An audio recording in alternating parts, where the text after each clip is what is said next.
2월 14일 한 주간도 저희와 함께 해주신 하나님 앞에 감사의 예배 올려드리도록 하시겠습니다. 모두 묵도하시겠습니다.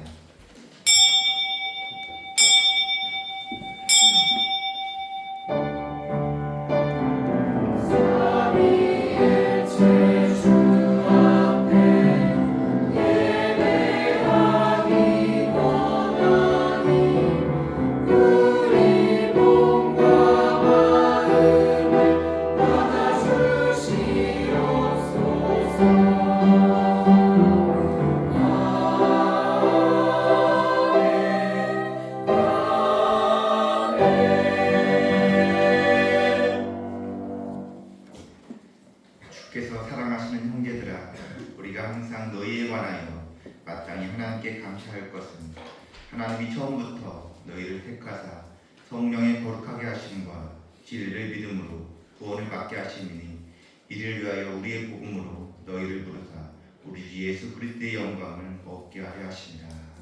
아멘.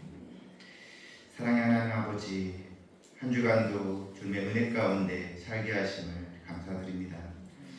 어렵고 힘들 때마다 위로와 능력을 주시고 사랑과 격려로 일어날 힘을 주시고 모든 일에 형통할 수 있도록 인도하여 주셨음에 감사를 드립니다. 오늘도 거룩한 성일을 맞아 주의 전으로 인도하여 주셔서 사모하는 생명의 말씀으로 저희 영혼을 먹이시고 거룩한 옷 입도록 하여 주시니 주님 감사합니다. 한 주간 저희들의 때 묻은 죄악의 흔적들을 오늘도 거룩한 예수님의 보혈로 깨끗이 씻어주시고 새 영으로 거듭나는 은혜의 시간으로 주님 인도하여 주시옵소서. 얼마 남지 않은 한 해를 돌아보며 주님께서 주신 성도의 사명과 직분들을 다시 한번 되새기며 우리 나약함과 나태함을 되돌아보며 마지막까지 최선을 다하여 주의 일에 부지런함과 성실함으로 마무리할 수 있도록 주님 인도하여 주시옵소서. 오늘 또 선포되는 생명의 말씀으로 우리의 심령을 주님과 연합되게 하시고 거룩함을 회복되는 귀한 은혜의 시간으로 함께하여 주시옵소서. 모든 드려지는 모든 예배 위에 성삼위 하나님 홀로 영광 받으시기 바라오며 우리 구주 예수 그리스도의 이름으로 기도드립니다. 아멘. 모두 일어나셔서 찬송가 4장 찬양하시겠습니다.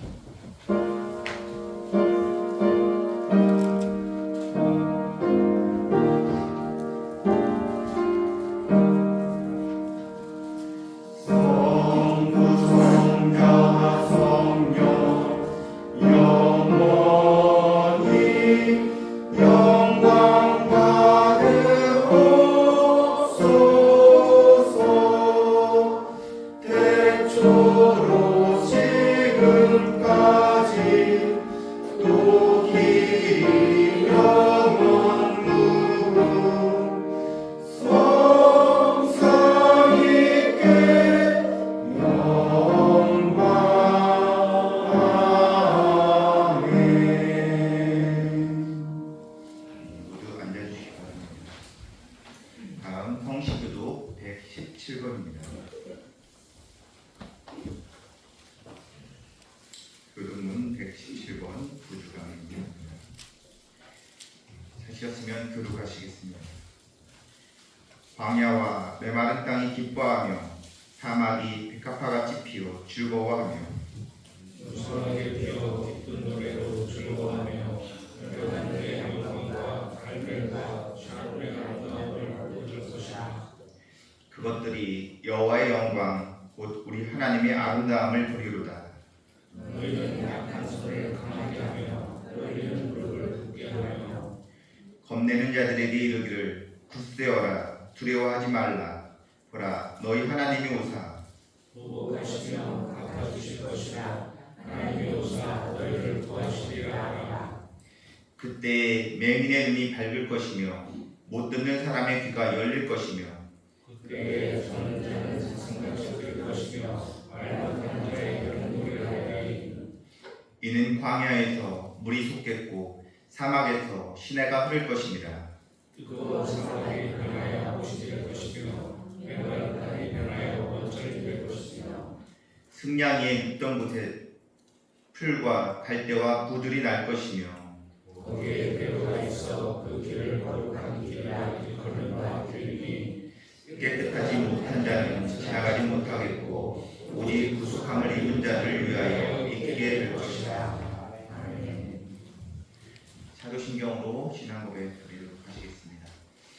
전능하사 천지를 만드신 하나님 아버지를 내가 믿사오며 그 외아들 우리 주 예수 그리스도를 믿사오니 이는 성령으로 잉태하사 동정녀 마리아에게 나시고 본디오 빌라도에게 고난을 받으사 십자가에 못 박혀 죽으시고 장사한 지 사흘 만에 죽은 자 가운데에서 다시 살아나시며 하늘에 오르사 전능하신 하나님 우편에 앉아 계시다가 저리로서 산 자와 죽은 자를 심판하러 오시리라. 성령을 믿사오며 거룩한 공예와 성도가 서로 교통하는 것과 죄를 사하여 주시는 것과 몸이 다시 사는 것과 영원히 사는 것을 믿사옵나이다. 아멘.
같이 기도하시겠습니다.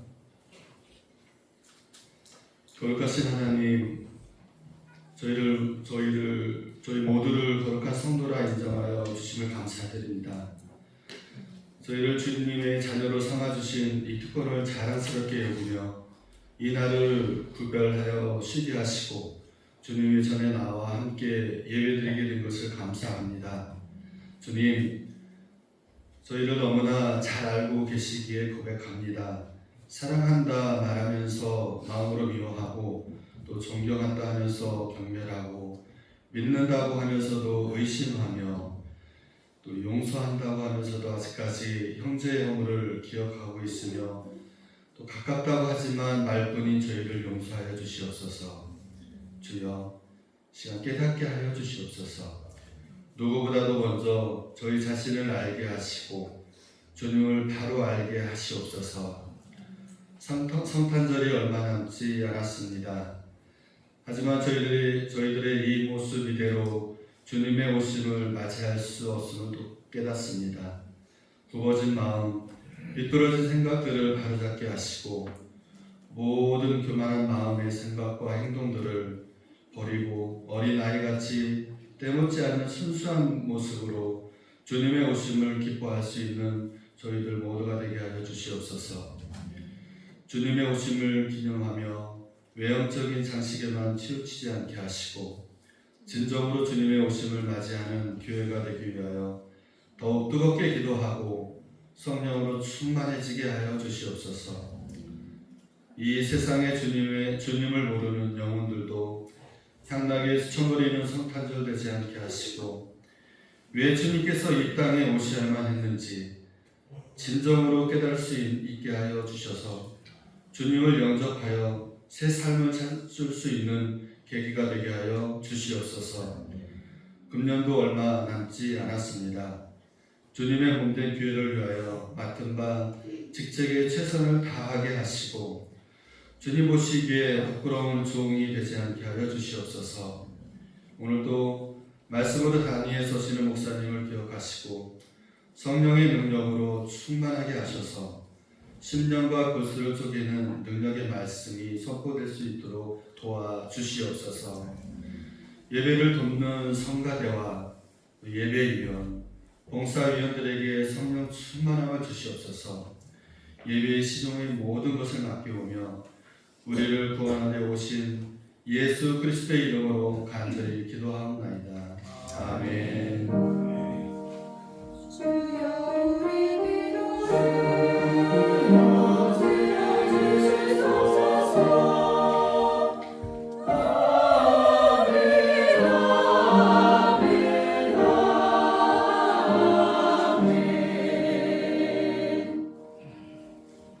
네, 감사합니다. 다음 소요리 문답 하시겠습니다. 오늘 소요리 문답 59문답입니다. 우측 밑에 있습니다. 문답하시겠습니다. 하나님께서 7일 중에 어느 날을 안식일로 명하셨는가? 세상 시작으로부터 그리스도의 부활하시기까지는 하나님이 1회 중에 7째 날을 안식일로 정하셨고 그 후로부터 세상 끝날에 이르기까지는 1회 중에 첫날로 명하셨으니 곧 그리스도의 안식일이라. 다시 한번 하시겠습니다. 하나님께서 7일 중에 어느 날을 안식일로 명하셨는가? 세상 시작으로부터 그리스도의 부활하시기까지는 하나님이 1회 중에 7째 날을 안식일로 명하셨고 그 후로부터 세상 끝날에 이르기까지는 1회 중에 첫날로 명하셨으니 곧 그리스도의 안식일이라. 이 시간 찬양 112장 찬양하시면서 준비하신 예물을 하나님께 올려드리도록 하시겠습니다. 그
그 옛날 천지 만물을 창조하실 때부터 독생자 예수 그리스도가 태어날 것을 우리에게 예언하시고 때가 되면 아기 예수의 모습으로 이 땅에 강림할 것을 미리 선지자를 통하여 알려주셨던 하나님 아버지, 오늘 뜻깊은 거룩하고 복된 성일을 허락하셔서 한 주간도 분주하게 세상에 살아가던 성도들을 하나님의 교회로 부르시고 하나님 앞에 예배하는 복된 시간 주시니 감사합니다.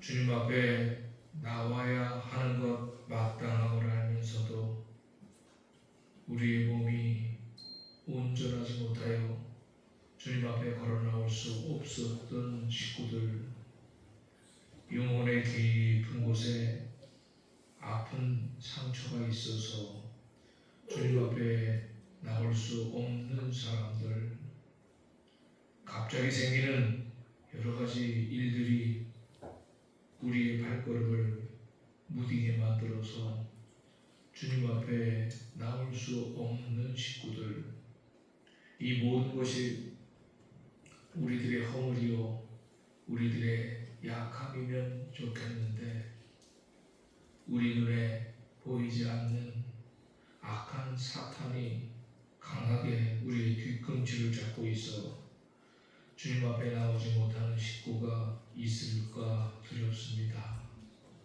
하나님 아버지, 우리의 영혼과 우리의 깊은 심령 골수를 쪼개시는 아버지, 이 아침에도 오셔서 우리가 하나님 앞에 드리는 예배를 통하여 우리의 몸과 마음이 새로워지게 하시고 영과 육이 치료를 드리는 놀라운 역사가 임하여 주옵소서.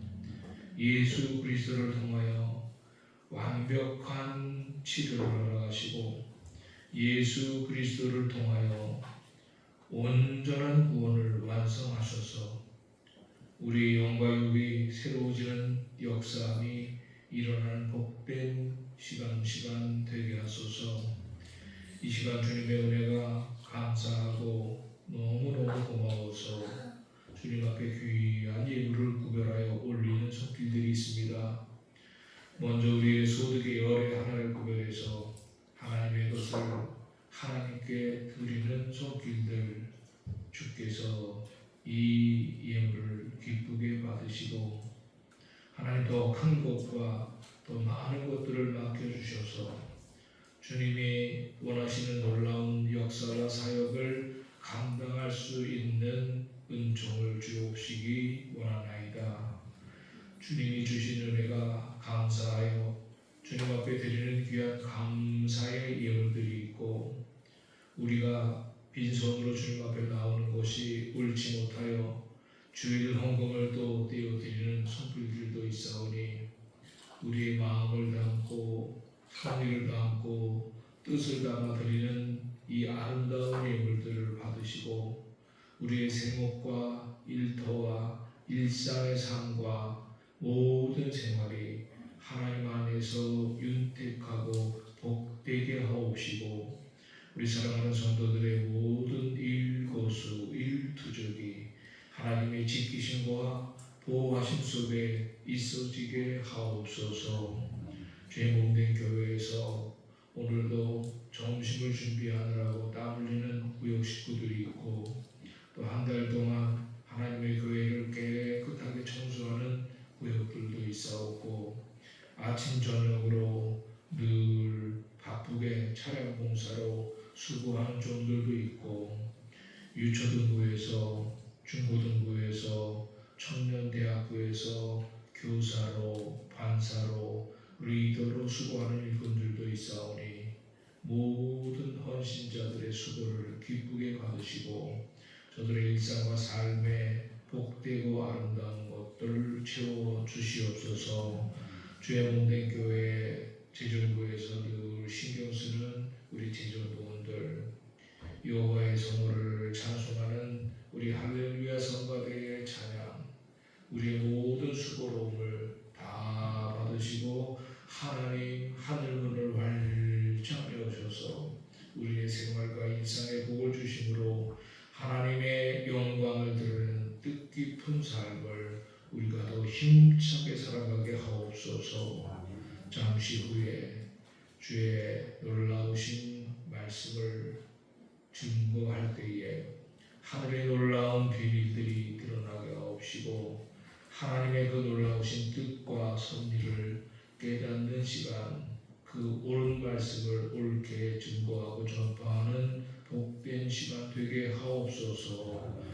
이 모든 예물과 우리 수고와 헌신을 다 받으시고 하늘의 놀라운 영광 가득 채워주시고 필요한 삶의 모든 채움을 가득가득 허락하시기를 원하올 때 이 모든 말씀을 우리를 구속하시기 위하여 십자가에 못 박혀 돌아가시고 3일 만에 부활하신 우리 구주 예수 그리스도 이름으로 기도하옵나이다.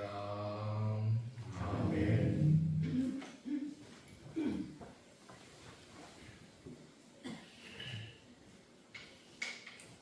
감사합니다. 다음 표제창 하도록 하겠습니다. 몇 번 남지 않았습니다. 큰 소리로 따라해 주시기 바랍니다. 품격 있는 교회를 이루자. 품격 있는 교회를 이루자. 우리는 좋은 성도가 됩니다. 우리는 좋은 성도가 됩니다. 교인의 의무와 권리를 마음껏 누리고 받자. 교인의 의무와 권리를 마음껏 누리고 받자. 나라를 위하는 우리가 됩니다. 나라를 위하는 우리가 됩니다. 나라 없이 가정 없고 교회가 온전할 수 없다. 나라 없이 가정 없고 교회가 온전할 수 없다. 지역을 섬기는 교회가 됩니다. 지역을 섬기는 교회가 됩니다. 요소요소에서 영향력 있는 성도가 되어서 요소요소에서 영향력 있는 성도가 되어서 지역을 복음화시킵시다. 지역을 복음화시킵시다. 헌신적인 성도가 됩시다. 헌신적인 성도가 됩시다. 교인의 땀 흘림 없이 미래는 있을 수 없으니 교인의 땀 흘림 없이 미래는 있을 수 없으니 수고하고 섬깁시다. 수고하고 섬깁시다. 앞에서 끌어주고 뒤에서 밀어줍시다. 앞에서 끌어주고 뒤에서 밀어줍시다. 구원의 서정을 성취해 나아가는 구원의 서정을 성취해 나아가는 모두가 되십시다. 모두가 되십시다. 우리 성도님도 얼마 남지 않았습니다. 우리 표어대로 사시면서 우리 교회가 품격 있는 우리 시선 교회가 될 수 있도록 노력해 주시기 바랍니다. 다음 교회 소식 전해드리겠습니다. 연말 연시 분주한 때입니다. 이럴 때일수록 우리 성도님들 기도로 마감하시고 또 기도로 준비하시기 바랍니다. 그리고 12월 청소는 4구역에서 봉사하십니다. 오늘 점심은 2구역에서 섬기십니다. 다음 주는 3구역에서 수고하시겠습니다. 예결산 준비위원장의 우리 지인성 장로님, 또 우리 성탄 준비위원장의 이훈수 권사님이십니다. 위원장님들께서 자격으로 하시면 됩니다. 그리고 12월 16일 임사위원회가 노예회관에서 11시에 있습니다. 용모 있으신 분들은 피하여 주시기 바랍니다. 그리고 우리 새벽 기도회가 지금 5시 반부터 시작됩니다. 우리 성도님들 밤이 많이 깊습니다. 새벽에 많이들 오셔서 새벽 기도 많이 참석해 주셔서 우리 올 한 해 마무리하시면서 하나님의 은혜 많이 받으셨으면 좋겠습니다. 이상 교회 소식 마치도록 하겠습니다. 오늘 하나님께서 주신 말씀 찾아보도록 하시겠습니다. 이사야서 9장 6절에서 7절 말씀과 7장 14절 말씀입니다. 구약성경 978페이지입니다. 먼저 이사야서 9장 6절 7절 말씀 먼저 찾아보도록 하시겠습니다. 이사야서 9장 6절 7절 말씀 찾으셨으면 교독하시겠습니다. 이는 한 아비가 우리에게 낳고 한 아들을 우리에게 주신 바 되었는데 그의 어깨에는 정사를 메었고 그의 이름은 기묘자라 모사라 전능하신 하나님이라 영존하시는 아버지라 평강의 왕이라 할 것임이라. 그 정서와 평강의 화합이 무궁하며 또 다윗의 왕자와 그의 나라에 부임하여 그 나라를 굳게 세우고 지금으로 영원히 정의와 공의로 그것을 보존하실 것이다. 만군의 여호와의 열심히 이를 이루십니다. 아멘. 다음 이사야서 7장 14절 말씀 찾아보도록 하겠습니다. 이사야서 7장 14절 말씀 찾으셨으면 합독하시겠습니다. 그러므로 주께서 친히 징조를 너희에게 주실 것이다. 보라, 처녀가 잉태하여 아들을 낳을 것이요 그의 이름을 임마누엘이라 하리라. 아멘. 시간은 할렐루야 성가대에서 하나님께 찬양 올려드리도록 하시겠습니다.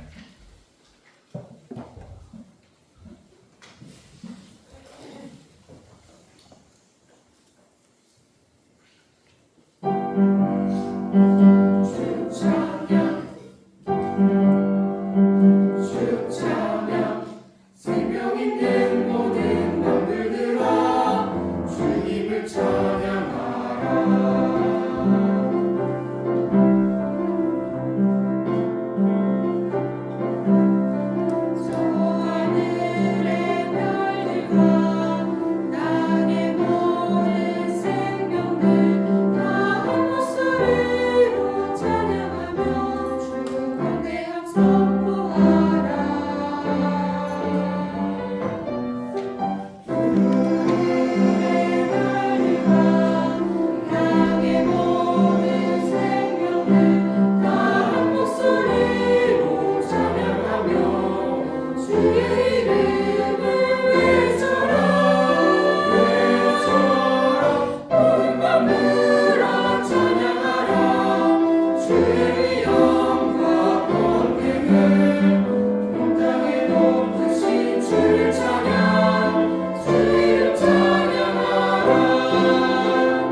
감사합니다.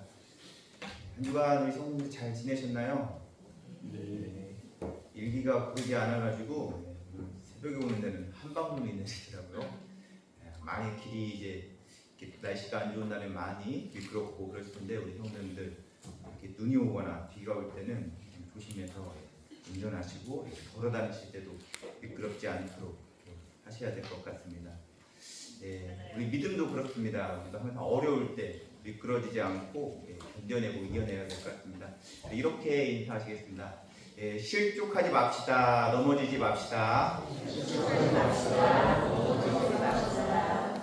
성도님들 주일 홍수에 넘어지지 말고 실족하지 마시기 바랍니다. 네, 오늘 주신 말씀을 통해서 우리 목사님께서 메시아 탄생의 구체적 예언이라는 말씀으로 우리 말씀 전해주시겠습니다. 큰 은혜 받는 시간 되시기 바랍니다. 또 우리 목사님 나오실 때 할렐루야로 인사하시겠습니다. 할렐루야. 할렐루야. 우리 장로님께서 아침에 한방눈이 왔다는 것을 하나님의 계시로 받아들이신 것 같아요. 미끄러지지 맙시다. 참 기가 막힌 말씀을 주셨습니다. 내가 내 몸에 문제가 생겨가지고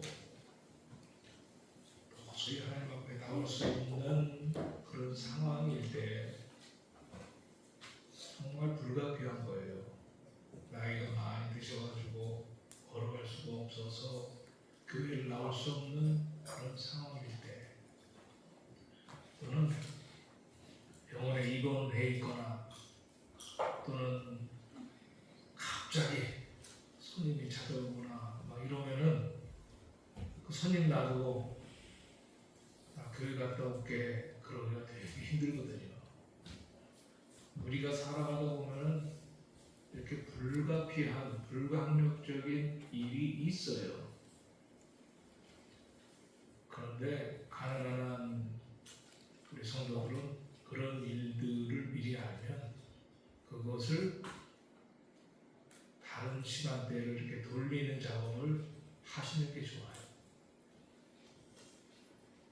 그런 것이 아니고 또 어떤 게 있냐면, 사탄 마귀가 우리가 하나님 앞에 나오는 것을 아주 구체적으로 눈에 안 보이게 방해하는 게 있어요. 갑자기 생각하지도 못했던 어떤 사건, 사고가 발생을 하게 만들어서 우리가 하나님 앞에 나오는 것을 저지하는 그런 것들, 그게 분명히 있거든요. 그런 걸 우리가 잘 알고, 우리 성도들은 무슨 일이 있어도 주일 성수하는 거, 그리고 하나님을 늘 기억하는 거, 예수 그리스도를 늘 우리 마음속에 모시고 살아가야 하는 것, 이것에 대해서 항상 중요한 생각을 하고 살아야 됩니다.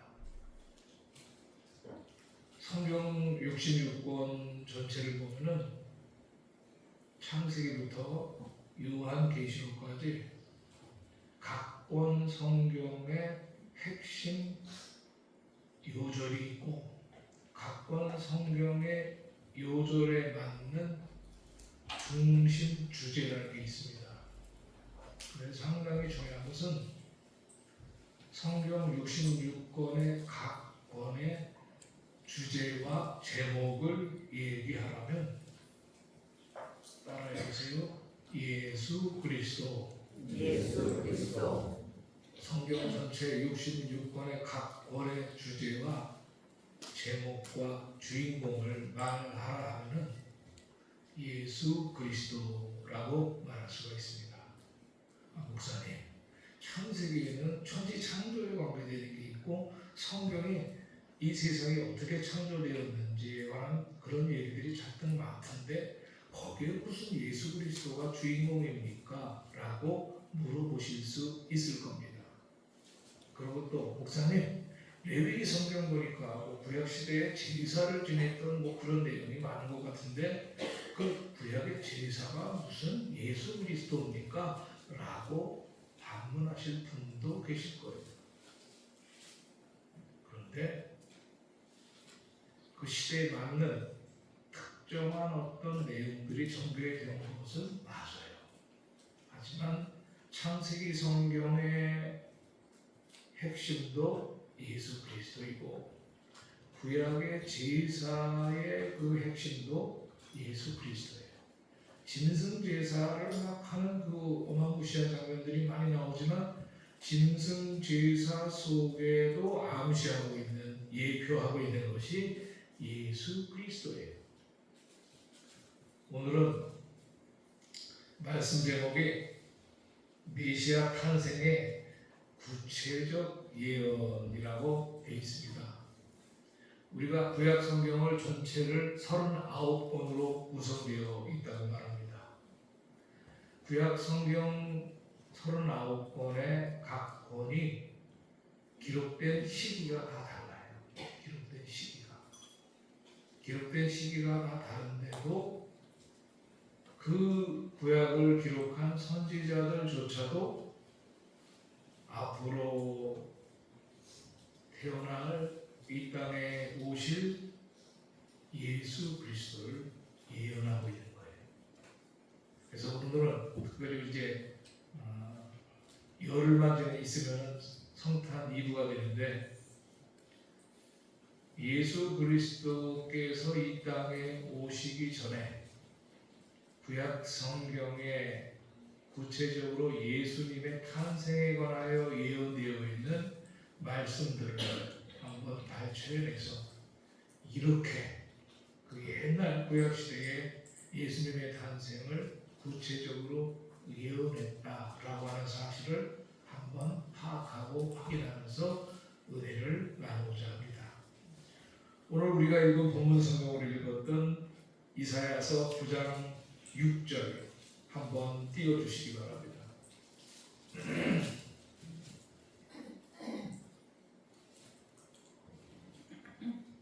이사야서 9장 6절 이는 시작.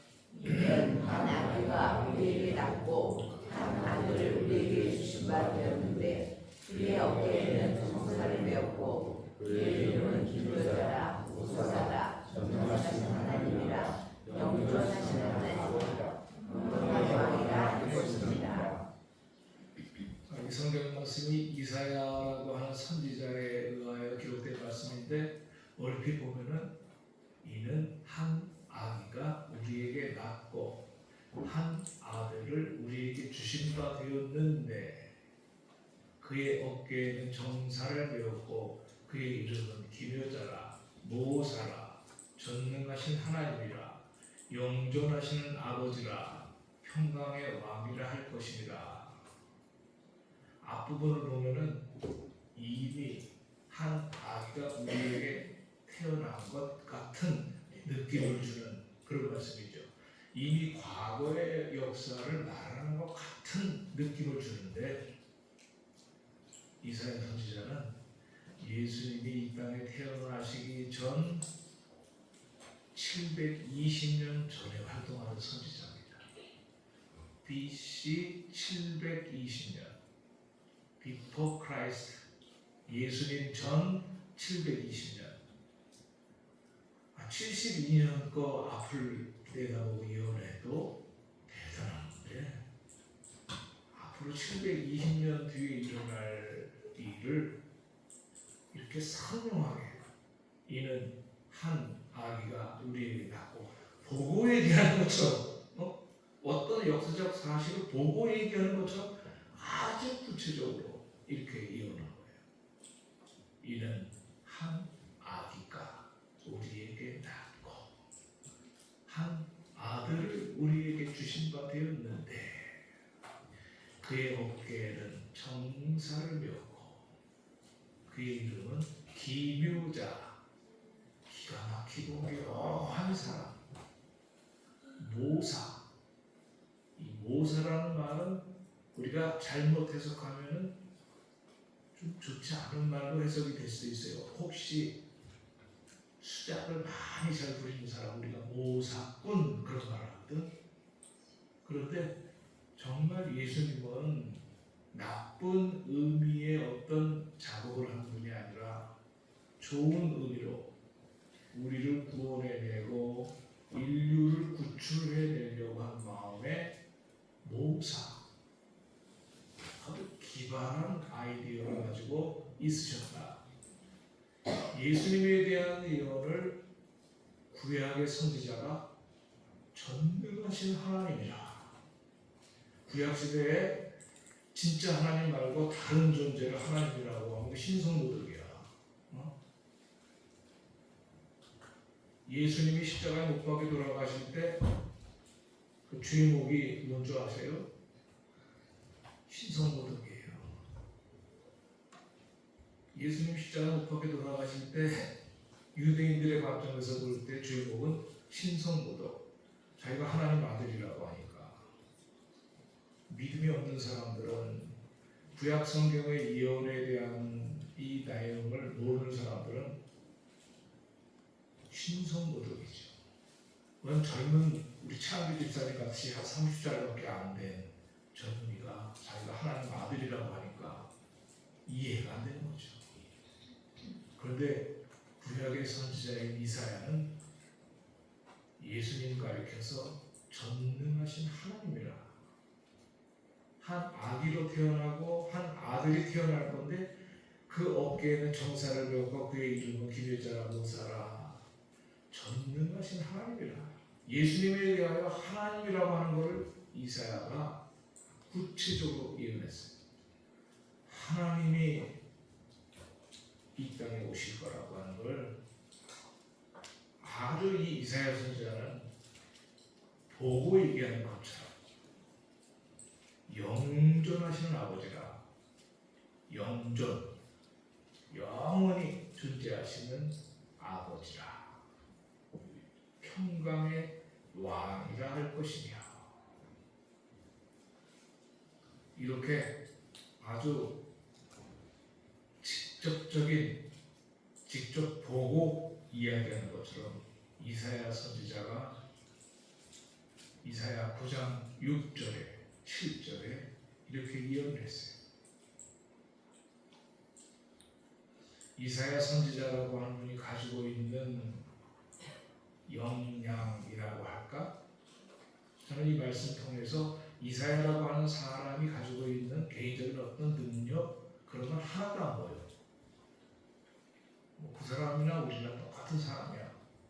단지 이사야에게는 이 말씀이 계시될 때 이 말씀을 그대로 받아서 기록한 능력이 다른 사람하고 좀 다른 것뿐이죠. 이사야 선지자에게 하나님의 성령께서 이 계시를 가르쳐 줄 것이고, 이사야 선지자는 이 계시를 받았을 거예요.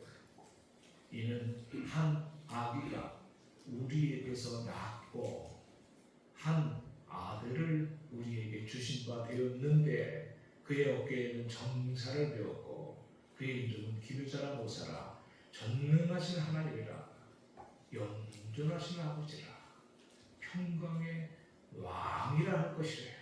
아주 이렇게 구체적으로 예수님에 대한 예언을 이사야를 통하여 하나님께서 전해주셨다. 그리고 이 아기가 구체적으로 어떤 사람에 의하여 태어날 것인지까지도 예언을 해주셨어요. 그 말씀이 바로 그 유명한 7장 14절에 있습니다. 이사야 7장 14절. 오늘 본문으로 제가 선택하여 체크해 봅니다. 띄워주세요. 그러므로 시작. 그러므로 주께서 친히 진노를 너희에게 주실 것이라. 보라, 저는 영들하여 하늘을 알 것이요 그의 이름은 임마누엘이라 하리라. 이사야 선지자는 이 아기가 어떤 구체적인 징조를 가질 거냐면, 처녀가, 결혼하지 않은 처녀가 잉태하여 아들을 낳은 것이요 그의 이름을 임마누엘이라 하리라. 임마누엘, 하나님이 우리와 함께 하신다, 그런 뜻입니다. 제가 이스라엘 성지로 순례가서 예수님 탄생케 한 마리아, 예수님을 탄생케 하는 게 아니라 예수님을 잉태하여 출산한 마리아, 탄생 마리아, 그리고 마리아가 살고 있었던 그 동네 근동을 한번 가봤어요. 제가 지난번에 한 5, 6년 전에 한번 그런 말씀을 드린 기억이 나는데, 가봤더니 정말 시골이에요. 이 이스라엘이라고 하는 나라는 더워, 엄청 더우니까 모든 집이 다 지하화되어 있어요. 지하화. 쉽게 말하면 우리 교회가 이 자리에 있다 그러면 이만큼 땅을 파가지고 땅을 파서 교회가 이 시설이 지하석에 들어가 있어요. 그러니까 시원하죠. 그렇게 모든 집들이 다 이렇게 지하로 들어가 있어요. 모래 땅이고 또 다 그러니까 이게 다 지하화되어 있어요. 활동하면 바깥으로 나가면 덥죠. 그러나 집으로 들어오면 시원하죠. 그런 구조로 되어 있어요. 근데 우리 교회 자리가 마리아의 집이면 어렸을 때 약혼한 요셉이라고 하는 사람의 집은 우리 저기 최정자 권사님 집 정도 돼. 그 정도 떨어져 있더라고. 요셉의 집은 최정자 권사님 집 정도 되고 마리아의 집은 우리 교회 정도 되고 위치가. 그러니까 걸어서 뭐 한 5분 정도의 거리 그 정도로 요셉, 마리아, 요셉 자기 집은 저기지? 요셉과 마리아의 집이 한 50m 정도밖에 안 떨어져 있더라고. 그러니까 어려서부터 그냥 친구처럼 어려서부터 알고 있던 친구. 그 부모들이 서로 얘들이 앞으로 우리 크면 우리 맺어주자. 그렇게 약혼만 할 사이인 거야. 우리나라도 옛날에 그랬지만 이스라엘도 상당히 그 율법이 강한 지역이라 남녀 7세 부동석이라는 말 우리나라 있잖아요. 옛날에 남자와 여자가 7살만 되면 같이 앉으면 안 되는 그런 문화가 우리나라에 있었어요. 우리 유교가 강했던 그런 시절. 남녀 7세 부동석이라 그 7세 이전까지 하면 어쩔 수 없지만 7살만 되면 남자와 여자가 7살만 되면 같이 앉으면 안 된다 할 정도로 철저하게 그렇게 그 남녀 관계가 확실했던 게 우리나라인데 이스라엘 가보니까 이스라엘은 그게 상당히 강해. 같은 동네에서 한 50m 정도 떨어진 집에서 살았어도 얼굴이 알았겠지. 요셉의 얼굴이 어떤지 마리아의 얼굴이 어떤지 알았겠지. 단지 어렸을 때 부모들끼리 약혼만 시켜준 상태. 그들은 앞으로 크면 청년이 되면 어른이 되면 결혼시키겠다 결혼할 거라고 하는 약조만 있었던 사이에 느닷없이 보라 처녀가 잉태하여 아들을 낳을 것이요. 손모 한번 잡아본 적 없는 남자 근처에도 가본 적 없는 처녀가 이 처녀를 우리가 동정녀라고 하지. 동정녀. 잉태를 했다. 잉태를 했다는 말은 처녀의 몸에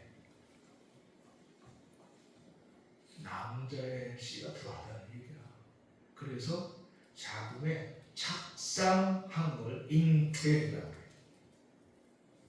자궁에 착상한 걸 잉태. 여러분 당사자의 본인 마리아는 얼마나 놀랐을까. 그런데 이 사실을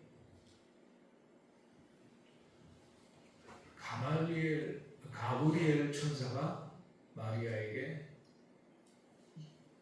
계시를 해요. 뇌 몸에 아이가 생길 거다. 가브리엘이라고 하는 천사는 하나님의 소식을 전해주고 증거해 주는 천사인데 이 가브리엘 천사가 마리아에게 이 사실을 전해주고 또 이 문제가 불거지기 시작할 때는 요셉에게조차도 이 가브리엘 천사가 가르쳐줘요. 네 약혼녀 마리아의 몸에 잉태된 아기는 하나님의 성령에 감동된 아이니까 내 여인 마리아 데려오기를 겁내지 말고 거부하지 마라.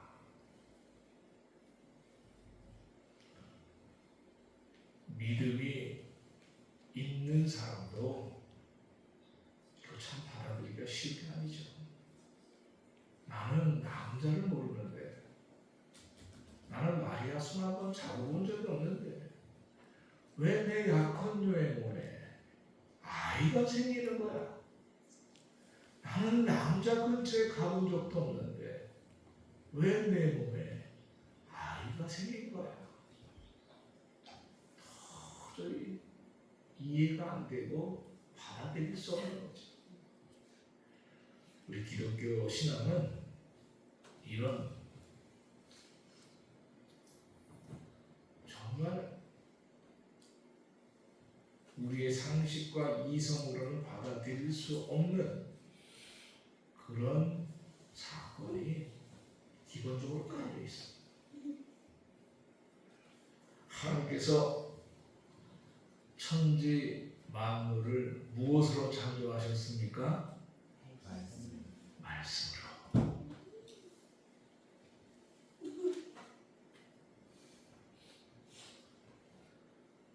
예수님 탄생하시기 전에 720년 전에 와라 처녀가 잉태하여 아들을 낳을 것이요 그의 이름을 임마누엘이라 하리라. 이렇게 예수님의 탄생에 대하여 구체적으로 탁탁 집어서 이야기했다는 게 이사야 선지자의 굉장히 어떤 특별한 능력, 그가 하나님의 뜻을 이렇게 들어 알 수 있는 능력, 아니 이사야 선지자의 어떤 창작력, 글을 잘 쓰는 힘, 뭐 그런 것 때문에 이렇게 될까? 이거는 하나님의 성령의 감동이라고 하는 설명과 함께 그렇게 계시되어 있는 이해를 가지고 우리가 말씀을 듣지 않으면 이해가 안 되는 거죠. 70년 후의 일도 예언한다는 건 불가능한데 720년 뒤에 일어날 일을 이렇게 아주 선명하게 구체적으로 예언되어 있다는 게 우리가 가지고 있는 성경이 어떤 책인지를 우리가 그냥 증명이 되잖아요. 아, 이 성경이 이런 보물이구나. 우리의 신앙이 이런 보물 속에서 나오는 신앙인 거예요. 우리의 신앙은 이 보물 덩어리에서 나오는 정보와 지식인 거예요.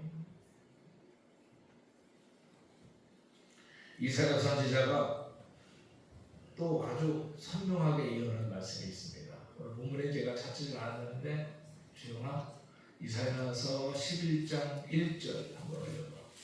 이사야서 11장 1절 한번 쭉 읽어봅시다. 시작. 이새 주위에서 한 싹이 나며 그 뿌리에서 한 가지가 나서 출시할 것이요. 이새가 누구냐면 다윗 왕의 아버지다. 다윗의 후손에서 메시아가 오실 것이 성경에 어마무시하게 예언이 많이 되어 있어요. 이걸 제가 일일이 지금 찾을 수가 없어요. 시간이 너무 많아가지고. 단지 이새가 다윗의 아버지라는 얘기만 제가 해드린 거예요. 다윗의 후손으로 메시아가 올 것이 예언되어 있어요. 그럼 우리가 생각할 때 다윗의 후손으로 예수님은 성령으로 잉태되어서 마리아의 몸에 수태되고 때가 되어 태어났는데 다윗의 후손으로 하는 그 말이 다윗의 후손이 요셉이거든. 요셉의 후손으로 아이가 태어난다. 메시아가 온다. 그러면 이 사람들이 어렸을 때부터 같은 동네에 살았으니까 뭔가 불장난을 하다가 그렇게 됐구나 라고 우리가 또 충분히 수 있는 소지가 있어요. 그런데 너무 놀라운 것은 예수님이 탄생하시기 전에 이 요셉과 마리아가 살던 곳은 어디였냐면 나사렛이라고 하는 곳이었어요. 나사렛. 그런데 당시에 이 로마가 이 이스라엘을 침략하여 다스릴 때였는데 로마 총독 가이사 아우구스토가 사람 숫자를 파악하기 위해서 각 모든 식민지배하에 있는 사람들은 각 자기 고향에 가서 주민등록하고 와라. 우리말로 말하면 호적하고 와라 하고 명령을 내렸어요. 그래서 마리아가 배가 이렇게 불러가지고 뚱뚱한 상태에서 로마 황제 명령이 떨어졌으니 어떻게 해. 그래서 요셉과 같이 베들레헴이라고 하는 곳으로 호적하라고 합니다. 호적하라. 주민등록 올리라고. 우리 두 사람은 이렇게 현존하는 사람입니다 라고 하는 이름을 올리려고 베들레헴까지 간 거예요. 원래 나사렛에서 그들은 어렸을 때 살았거든요. 베들레헴까지 그래서 가게 된 거예요. 근데 베들레헴 갔을 때 우리가 잘 알다시피 천하 만국에서 호적하러 온 사람이 너무 많아가지고 숙박시설인 호텔에 그 당시에는 여관에 사람들이 너무 많아가지고 있을 곳이 없어. 마리아는 막 출산할 수밖에 없을 정도로 배가 막 터지려고 하는데 그런 상황에서 방이 없대. 그래가지고 주인한테 사정해가지고 주인이 한 곳 조금 비는 곳이 있긴 있는데 냄새가 좀 날 텐데 그곳이 어디 마국간이었지. 그래서 마국간에서 호적하러 오는 사람이 너무 많아가지고 어쩔 수 없이 마국간에서 아이를 낳게 된 거예요. 이 모든 역사가 성경에 다 예언이 되어 있어요.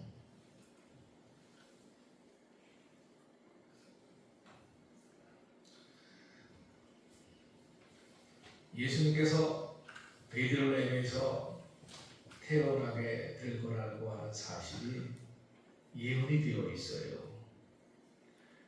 자, 확인해 봅시다. 미가서 5장 2절. 미가서 5장 2절 띄워주세요. 시작. 유대인을 갖다가 너는 자손 중에 자일지라도 이스라엘을 다스릴 자가 그에서 대대로 나올 것이라. 그의 근본은 창고에 영원히 있느니라. 미가 선지자가 예수님이 베들레헴 에브라다야라 베들레헴에서 태어날 것을 이렇게 장소까지 구체적으로 예언했어요. 미가서는 BC 8세기 후반부에 기록되어 있는 책인데 사람이 다르잖아요. 이사야는 아까 그렇게 예언을 했고 이 말씀은 미가라고 하는 선지자에 의해서 기록된 말씀인데 장소까지 정확하게 베들레헴 에브라다에서 태어날 거라는 거에서 딱 찍어서 얘기를 한 거예요. 그런데 원래는 나사렛에서 태어날 수밖에 없는 상황이었는데 베들레헴까지 가서 태어난 이유는 가이사 아우구스토가 호정령을 내렸기 때문에 어쩔 수 없이 나사렛에서 베들레헴까지 가게 된 거고, 베들레헴에서 너무 여간에 사람들이 많아가지고 있을 곳이 없어가지고 마국간에 가서 기숙하다가 마국간에서 아이를 출산하게 된 거예요. 우리가 크리스마스 관계되는 연극이나 선거를 하다 보면은 마국간에서 말구 위에 누이고 하는 장면들을 우리 아이들이 학생들이 묘사하죠. 마국간, 베들레헴 마국간. 그 이유가 여기 있는 거예요. 이거를 미가가 예수님 탄생하시기 전 800년 전에 예언한 거예요. 이거 어떻게 누가 꾸며낼 수가 있나 이거? 이거 어떻게 누가 만들어서 스토리를 이렇게 만들어낼 수 있어? 미가는 대체 누구고 이사야는 대체 누구야? 하나님의 성령의 감동을 받는 선지자, 하나님의 성령의 감동을 받아서 기록할 수 있는 능력이 있는 선지자 말고는 예수 그리스도에 관하여 이렇게 구체적으로 예언할 수 있는 사람이 없어요. 예수님께서 이렇게 구약 성경에 태어나실 것이 구체적으로 예언이 되어 있고 태어나실 장소까지도 예언되어 있다는 것은 이건 정말 어메이징한 일이죠. 대단히 놀라운 일이죠. 성경의 전체 주제가 누구라고 그랬죠? 예수 그리스도. 구약 성경 각 권의 모든 주제도 예수님이고, 요즘 우리 새벽 시간에 요한계시록 지금 계속 나오는데, 요한계시록이 정말 심오한 책인데, 그 요한계시록의 주제는 그 예수님이 십자가에 못 박혀 돌아가시고 3일 만에 부활하시고 지금은 하나님 우편에 계신 그 예수님이 마지막 심판장으로 이 땅에 오셔서 벌어질 일에 관한 예언이에요. 다.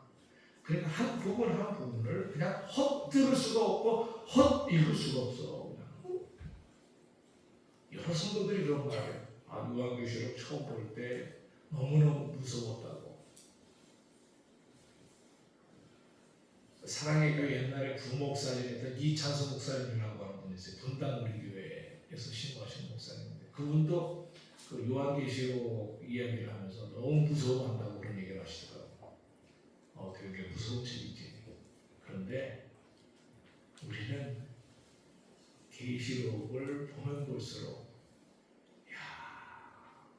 구약 성경에 그 옛날부터 예언되어 있던 예수 그리스도가 이 땅에 오셔서 십자가에 못 박혀 돌아가시고 3일 만에 부활하시고 또 40일 계시다가 하늘로 승천하시고까지 우리가 역사니까 너무나 잘 알고 있는데 지금 그분은 하나님의 우편에 계시는데 그 하나님의 우편에 계신 그분이 심판날에 다시 이 땅을 심판하러 오실 건데 그 심판할 때 일어나는 모든 광경이 요한계시록이 다 기록이 되어 있는 거예요. 하나도 놓칠 수가 없어. 하나도. 이 세상이 심판될 때 어떻게 이 세상에 변화가 일어날 것이고 우리가 살고 있는 지금 시대의 모든 이 관계들도 다 이루어져 있어요. 베들레헴 에브라다에서 예수님이 탄생한다는 것처럼 세상의 마지막 때 어떤 현상이 일어날 것이고 어떤 일들이 벌어질 거라고 하는 게 다 이루어져 있어요. 2025년 우리가 맞이하는 성탄절은 이런 면에서 우리 시성교회는 상당히 영적으로 깊은 의미를 가지고 성탄절을 맞이합니다. 어저께는 우리 서천 우리 구민회관에서 성시운동부라고 하는 그 기관에서 주최해가지고 불우이웃 돕기를 위한 그 찬양 콘서트를 했습니다. 목표하는 인원이 한 315명 정도였는데 거의 임박한 인원이 와가지고 성황리에 배가 끝났고 모금하는 액수들도 아주 목표하는 것보다 더 많은 그런 목표 헌금이 들어와가지고 끝까지 제가 그 모든 걸 다 정리하고 이제 인수인계 다 끝내고 늦은 저녁에 집에 들어갔는데 참 감동적이죠. 전 세계의 모든 사람들이 하나님의 아들 예수 그리스도의 탄생을 즈음하여 이렇게 뜻깊은 일들을 하고 있는 거거든요. 우리 서천군에서도 나름대로 이러한 의미를 가지고 우리가 일을 하는 거거든요. 우리 성도들이 어저께 제가 인원을 오늘 아침에 한번 세보니까 20명 참석했어요. 우리 주일학교부터 다 오늘까지 참석할 수 있는 시간이 되는 분들이 20명이 딱 참석했어요. 아마 어저께 비만 안 왔으면 더 오셨을 것 같아요. 근데 비가 오는 바람에 아무래도 비가 오면 좀 부적거리고 하니까 못 오신 것 같은데 아무튼 우리 교회에서 30명을 목표로 기도했는데 20명이 참석하셔서 같이 축복하고 축하하고 우리 뜻대로 어려운 이웃 역사를 이루었습니다. 어저께 제가 아침에 그 이현숙 권사님한테 문자를 보냈던 기억이 나는데 저한테 이현숙 권사님이 군스님을 모시고 올 거라고 하는 이야기를 본부장께서 하시더라고요. 그래서 군스님도 오셔야 되는데 그렇게 얘기했더니 권사님, 군스님 정말 오셨어요. 왜냐면 몰랐어 그거를. 이게 또 내년 5월달에 선거가 있으니까 선거 처리가 선거법 때문에 못 온대요. 군스님이 직원들을 대동하고 못 온대. 단지 개인적으로 와야 올 수 있는 거라고 그러시더라고. 근데 군스님이 정말 개인적으로 혼자 오셨어요. 그만큼 관심을 갖고 있는 거죠. 군스님이 개인적으로 걸어오셔서 우리 서천군에 관심을 갖고 있는 거죠. 그만큼 기관장이니까 관심이 없을 수가 없지. 이 모든 일들이 모든 사람들에게 관심을 갖는 이유가 뭘까? 예수 그리스도께서 탄생한 날을 주하여 우리가 그리스도의 그 깊은 뜻과 그 정신을 실현하고 실천하는 것에 대한 관심이 있기 때문에 그 일을 하는 거거든요.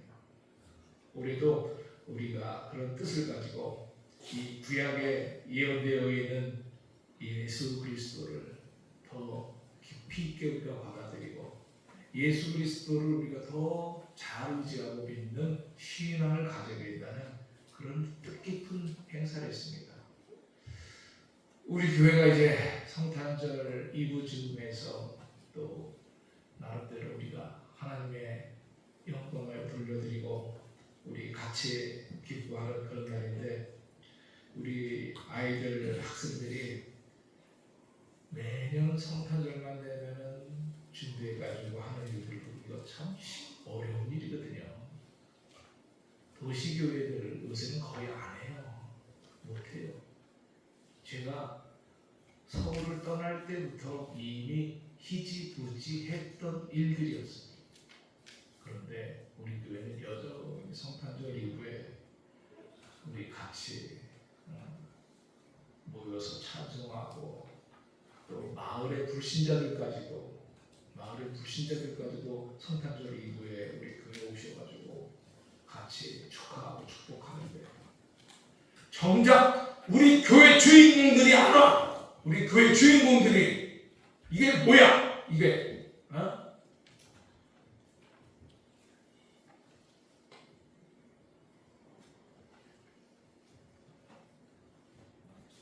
불신자들도 뭔지 모르면서 성탄절 이후에 교회에 와서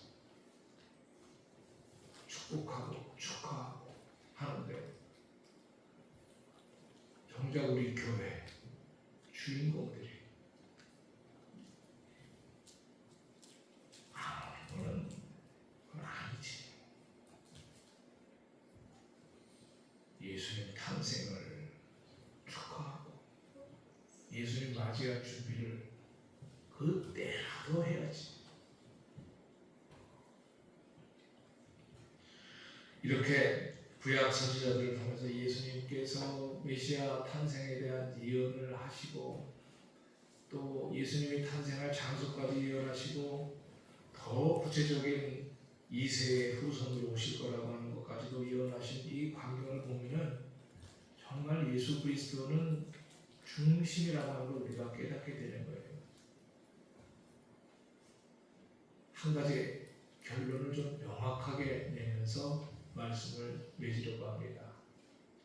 다윗의 후손으로 예수님께서 이 땅에 탄생하실 것을 예언하셨는데 이건 우리가 오해하지 말아야 될 게 있어요.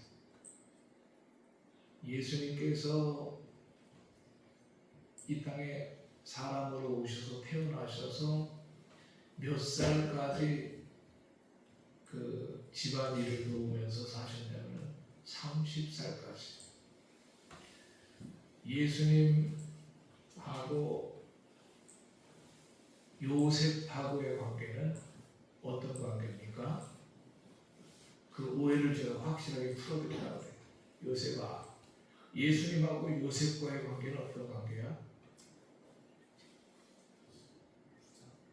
엄마 아빠가 사고 쳐가지고 나온 자식? 세상에 그런 관점도 있어. 그래서 예수님을 사생아로 여기는 사람들도 있어. 그런데 요셉과 예수님과의 관계는 호적상의 아버지야. 호적상의 아버지일 뿐이야. 생물학적 아버지가 아니야. 호적상의 아버지. 성경에 너무 명확하게 나오잖아. 예수님이 요셉의 호적만 빌린 거야. 호적. 예수님의 호적만 빌려서 다윗의 후손으로. 요셉과 마리아가 약혼한 사이였고, 요셉이 마리아가 예수님을 출산하고 나서는 정식 결혼을 했어. 정식 결혼한 게 예수님 동생들이 있다는 게 성경에 나와. 예수님 동생들이 있다는 게. 예수님은 처음부터가 동정녀 마리아의 몸에 성령으로 잉태된 분이고, 이 요셉과 예수님과의 관계는 30살 동안, 예수님이 30살 동안 요셉의 직업이 카펜터였어요. 카펜터, 목수. 어려서부터 호적상 아버지 목수의 일을 도우면서 30살까지 사시고, 31살부터 33살까지 공생애를 사신 거예요. 그래서 예수님이 33살을 사셨는데 30살까지는 사생애를 사신 거고, 31세부터 33세까지 3년만 공생애를 사신 거예요. 이건 성경에 나오는 증거이기 때문에 결론으로 제가 말씀드리는 건 요셉과 예수님과의 관계를 그렇다, 그렇게 정리하면서 말씀을 맺으려고 합니다. 기도하겠습니다. 예수님께서 이 땅에 탄생하시기 전 어떻게 어디에서 태어나실 것까지 구체적으로 예언되어 있는 이 말씀을 우리가 기억합니다. 예수님 탄생을 이제 10일 앞에 두고 있는 우리 시성교회가 이 말씀을 묵상하면서 예수 그리스도를 또 맞이할 준비를 단단히 하게 하옵소서. 예수님 이름으로 기도드렸나이다. 아멘. 네, 감사합니다. 예수 그리스도께서 구원자 되심을 성경 곳곳에서 이렇게 발견했습니다. 온전히 믿으시길 바랍니다. 모두 일어나셔서 회외 찬송 669장 1절 2절 찬양하시겠습니다.